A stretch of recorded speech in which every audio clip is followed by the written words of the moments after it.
Assalamualaikum warahmatullahi wabarakatuh. Alhamdulillahirabbil alamin wa bihi nasta'inu ala umuri dunya waddin wa ala alihi wa sahbihi ajma'in. Asyhadu an la ilaha illallah wa asyhadu anna Muhammadar Rasulullah. Allahumma salli ala nabi Hasimi Muhammadin wa alihi wa sallim taslima. A'udzu billahi minasyaitonir rajim. Bismillahirrahmanirrahim. Laqad kana lakum fi Rasulillahi uswatun hasanah liman kana yarjullaha wal yawmal akhir wa dzakarallaha katsira. Amma ba'd. Saudara-saudara yang saya muliakan, di pagi ini sampai nanti sore nanti, mudah-mudahan kita semua ada dalam rahmat Allah dan sehat walafiat dan dilindungi, juga dimaafkan segala kekurangan dan salah kita semua. Amin ya rabbal alamin. Pada kesempatan ini kita berbicara tentang akhlak.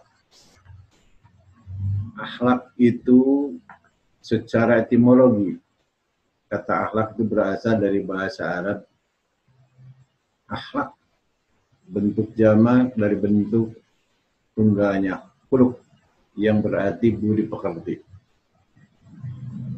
Persamaannya adalah etika dan moral. Etika berasal dari bahasa Latin ethos, yang berarti kebiasaan. Demikian juga moral berasal dari bahasa Latin mores, artinya kebiasaan. Saudara-saudara, kita lihat bagaimana para ahli berpendapat tentang akhlak. Yang pertama akan dijelaskan yaitu tentang akhlak menurut ahli,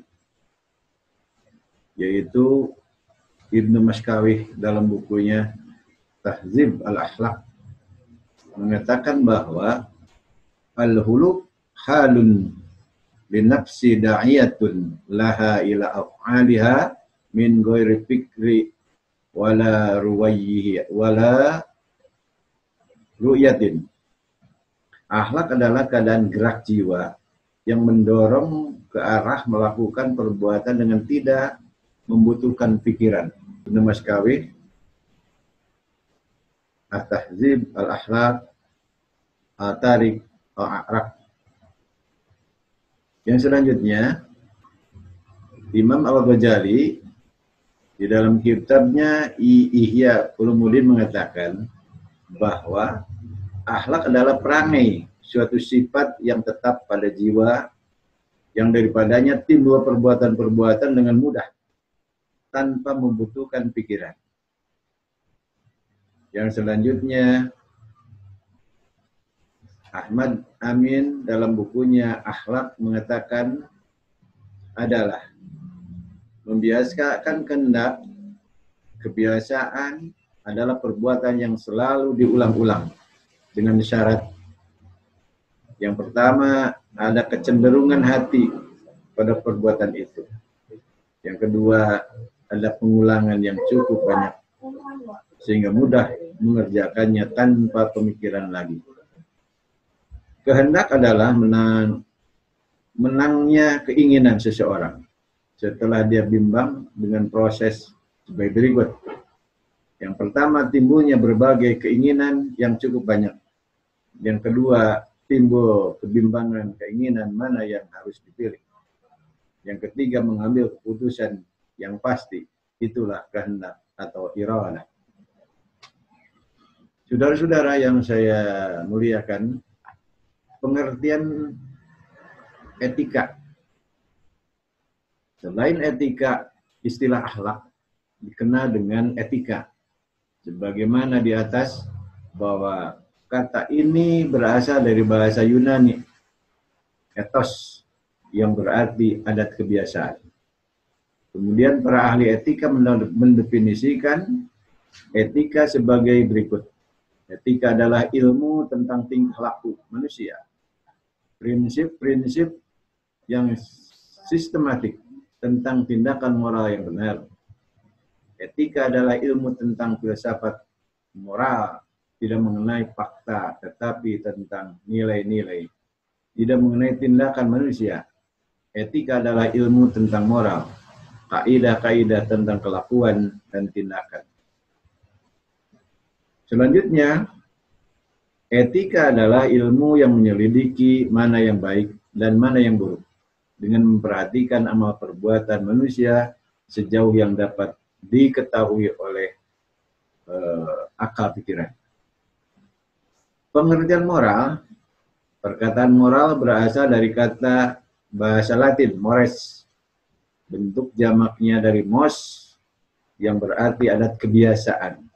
Dalam bahasa Indonesia, moral diterjemahkan susila. Moral adalah kebiasaan yang sesuai dengan ide-ide umum yang dapat diterima. Mana yang baik dan yang wajar. Dengan demikian jelas persamaan antara etika dan moral, yaitu sama-sama adat kebiasaan, namun ada pula perbedaannya. Yakni etika lebih banyak bersifat teori, sedangkan moral lebih banyak bersifat praktis. Dalam bahasa Indonesia, selain dikenal 3 perkataan, yaitu akhlak, etika, dan moral, yang ketiganya masing-masing berasal dari bahasa Arab, Yunani, Latin, yang dipergunakan beberapa istilah yang maknanya sama, yaitu susila, kesusilaan atau tata susila, budi pekerti, kesopanan, sopan, santun, tata krama, adab, rangai, tingkah laku, perilaku, dan kelakuan. Selanjutnya, dalil yang telah saya bacakan di muka tadi tentang akhlak, dalil nakli tentang akhlak. Laqad kana lakum fi Rasulillahi uswatun hasanatun liman kana yarjullaha wal yawmal akhir wa dzakarallahu katsiran. Yang artinya sesungguhnya telah ada pada diri Rasulullah sallallahu alaihi wasallam itu suri teladan yang baik bagimu, yaitu bagi orang yang mengharap rahmat Allah dan kedatangan hari kiamat, dan dia banyak menyebut nama Allah atau berzikir. Al-Ahzab 21. Di dalam ayat lain menjelaskan tentang akhlak, wa innaka la'ala khuluqin azim, dan sesungguhnya kamu benar-benar berbudi pekerti yang agung. Al-Qalam ayat 4. Innama uistu liutamimma solihah akhlak, sesungguhnya aku diutus untuk menyempurnakan akhlak yang baik. Riwayat hadis riwayat Ahmad. Inna likulli din khuluqan wa khuluqul Islam al-haya'u. Sesungguhnya setiap agama memiliki akhlak, dan akhlak Islam adalah rasa malu. Hadis riwayat Ibnu Majah.